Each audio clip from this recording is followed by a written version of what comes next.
देखो बेटा ध्यान देना, हम बात करते हैं, टॉपिक है हमारा डिडक्शन ऑफ ओम्स लॉ कि ओम्स लॉ जो है उसको किस तरह से प्रूफ कर सकते हैं। आप सबने पढ़ा है बेटा, ओम लॉ होता है V प्रोपोर्शनल I और V इक्वल टू IR। ये आपने ओम का लॉ पढ़ा है। अब इसको प्रूफ किस तरह कर सकते हैं, ये बहुत ही इम्पोर्टेंट है और थोड़ा सा लेंदी और डिफ़िकल्ट भी है। लेकिन बेटा लेंदी हो चाहे डिफ़िकल्ट हो लेकिन इम्पोर्टेंट है, इसलिए आप सबको इस पर बराबर प्रैक्टिस करनी पड़ेगी और थोड़ा सीरियस लेके इसको ढंग से पढ़ना पड़ेगा। इम्पोर्टेंट बहुत ज़्यादा है ये। क्लियर है बात? क्वेश्चन पूछता रहता है कि ओम्स लॉ को प्रूफ करो, या बेटा एक क्वेश्चन और पूछ लेता है वो माइक्रोस्कोपिक ओम्स लॉ को प्रूफ करो, सूक्ष्म रूप को प्रूफ करो। वो आपको पता लग जाएगा किस तरह से आएगा। पहले आप चाहे क्वेश्चन लिख सकते हो। क्वेश्चन बेटा या तो बनेगा ओम के नियम का सत्यापन कीजिए, डेराइव ओम्स लॉ, या बेटा क्वेश्चन बनेगा ओम के नियम का सूक्ष्म रूप समझाइए, right, explain microscopic form of Ohm's law. ठीक है, देखिए समझना किस तरह करते हैं, स्पीड में और आराम से समझते हैं। रखना, आपने पढ़ा हुआ है बेटा आई इक्वल होता है किसके, NEAVD के। ये आपको मैंने पढ़ाया हुआ है। दोनों मीडियम के बच्चों का इतना हो चुका, दोनों मीडियम के बच्चे बराबर चल रहे हैं, दोनों मीडियम बच्चों का चैप्टर एक साथ खत्म हो जाएगा। आई बराबर है NEAVD, और बेटा आपने फॉर्मूला पढ़ा हुआ है VD इक्वल होता है किसके, E टॉर्क अपॉन में M। तो आप क्या करो बेटा, VD की वैल्यू जो है यहाँ से उठा के वहाँ पे पुट कर दीजिए, तो अपना बनेगा बेटा I इज इक्वल टू किसके, NEA और E torque upon M। E into E बेटा हो जाएगा ई स्क्वायर, तो बेटा आई इक्वल आ जाएगा NE square AE torque upon M। अब आप क्या पढ़ो, देखो आपने पढ़ा हुआ है बेटा J इक्वल होता है I अपॉन A, आपने पढ़ा हुआ है। J होता है बेटा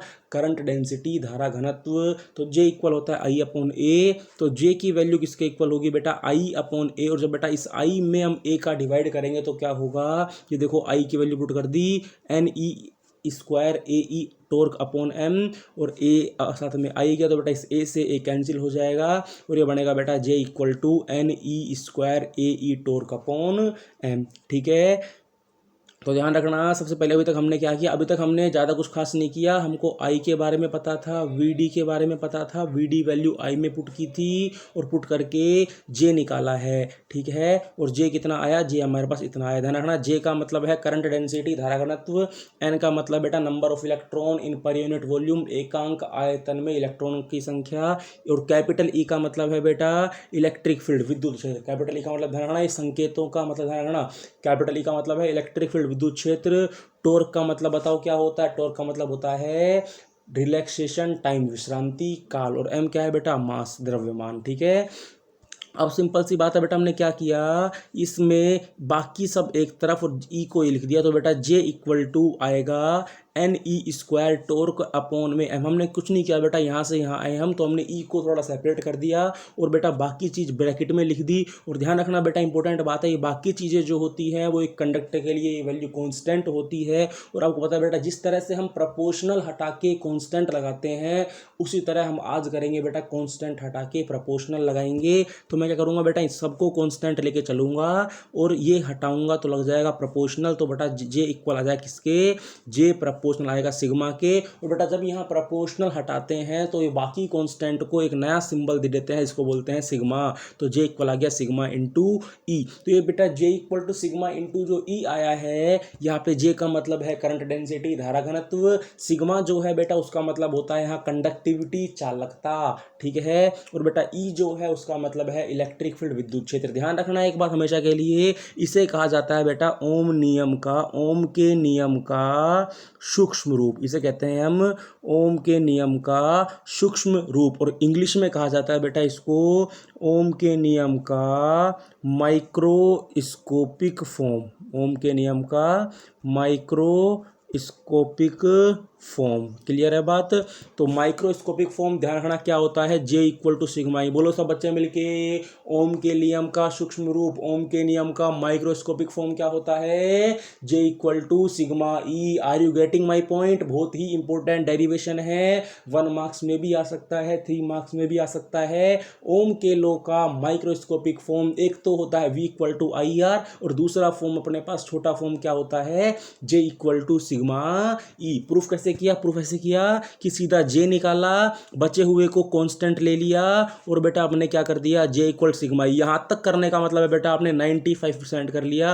अब थोड़ा सा बचता है वी इक्वल आई आर तक पहुंचने में। ये बेटा कांस्टेंट लेना जो है वो इस बात को बताता है, अगर आपको ओम्स लॉ याद हो तो ओम्स लॉ में हम ये लिखते थे कि जब टेम्परेचर, फिजिकल कंडीशन कांस्टेंट हो, मतलब भौतिक अवस्थाएं स्थिर हो, तो वो स्थिर या ओम की लिमिटेशन जो है कि वो तभी लगता है जब लेंथ, टेम्परेचर ये सब कांस्टेंट होती हैं। तो बेटा वो सब चीज़ ये है अपने पास में। क्लियर है बात? वो सब इस कारण है कि ये लो तभी आया जब उसको अपन ने कांस्टेंट माना। ठीक, तो ध्यान रखना। अब आगे समझते हैं। ये जो आता है बेटा सिग्मा, ये सिग्मा किसकी जगह पे आया है? सिग्मा आया था, आपको पता है। इस सिग्मा को हमने इसकी जगह पे लिखा था। तो बेटा सिग्मा किसके इक्वल है? इसके इक्वल है। और इसको कहते हैं अपन बेटा क्या? कंडक्टिविटी यानी कि चालकता। ठीक, तो जे इक्वल टू सिग्मा, इसको कहते हैं बेटा ओम नियम का सूक्ष्म रूप, microscopic form of Ohm's law. कैसे निकालते हैं ध्यान रखना, बहुत ही इजी है। पहले हम क्या करते हैं, simple I equal to N E A V D लेके चलते हैं, वी डी की वैल्यू पुट करते हैं और J equal to I upon A लगा के जे निकाल लेते हैं और उस J equal to J proportional E ले आते हैं, बाकी सब कांस्टेंट मान लेते हैं और लास्ट में जे इक्वल टू सिग्मा ई पहुंच जाता है। करके देखोगे हो जाएगा, कोई बड़ी बात नहीं है, बहुत ही इजी है। ठीक, अब आगे बढ़ते हैं बेटा। जे इक्वल टू सिग्मा ई, तो बेटा जे की वैल्यू आपको पता है आई अपॉन ए होती है और ई की वैल्यू होती है वी अपॉन एल। ई होता है वोल्ट अपॉन मीटर, बहुत बार काम आ चुका है। ठीक, तो ई इक्वल होता है वी अपॉन एल। एक लेक्चर में पहले भी काम में लिया था। कब काम में लिया था? जब मैंने आपको वी डी में और वी में रिलेशन करवाया था तब काम में लिया था। ठीक है, तो दोनों की वैल्यू जो है वो इसमें पुट कर दो तो क्या बनेगा? ये बनेगा बेटा I upon A equal to sigma V upon L. और इसको लिख सकते हैं बेटा वी एक तरफ लिख लो, बाकी दूसरी तरफ भेज दो। और आपको अपने को लेकर आना है वी प्रोपोर्शनल आई। तो हमने क्या किया, आई साथ में लिख लिया और बाकी सब ब्रैकेट में लिख लिया। तो कुल मिला के हमारे पास ये बन गया बेटा V equal to L upon A 1 upon sigma into I. और बेटा एक बात ध्यान रखना, ये जो 1 अपॉन सिग्मा होता है, कंडक्टिविटी का इनवर्स जो होता है उसे कहते हैं बेटा रेजिस्टिविटी, यानी कि रो। क्या बोलते हैं इसको? रो बोलते हैं। रेजिस्टिविटी प्रतिरोधकता बोलते हैं किसको? सिग्मा का उल्टा को। तो बेटा 1 अपॉन सिग्मा को मैं क्या लिख दूंगा? रो लिख दूंगा। तो बेटा जब सिग्मा इतना होता है तो 1 अपॉन सिग्मा क्या होगा बेटा? रो क्या होगा? रो होगा इसका उल्टा। तो हमने इसका उल्टा कर दिया तो क्या आ गया? ये रो आ गया। ठीक, तो अब देखो उल्टा का रखा है, अपन रखा है इसका उल्टा का रखा है तो रो आ गया। एक बात आपको पता है, जब मैं इसको बेटा यहाँ पे रो लिख दूंगा तो मेरे पास बनेगा बेटा यहाँ पे रो एल अपॉन ए। और आप पता होना चाहिए बेटा रो एल अपॉन ए किसके इक्वल होता है? आर के इक्वल होता है। तो मेरे पास बन जाएगा V equal to V proportional. तो ये बनेगा आई एल अपॉन ए रो। और बेटा इसको लिख दूंगा मैं क्या? इसको लिख दूंगा आर। तो V equal to R I या V equal to I R या वी प्रोपोर्शनल टू आई। ये क्या होता है बेटा? Ohm's law. एक बार और चला के देख लो वीडियो, कोई दिक्कत आए पूछ लेना, बाकी पढ़ेंगे बाद में।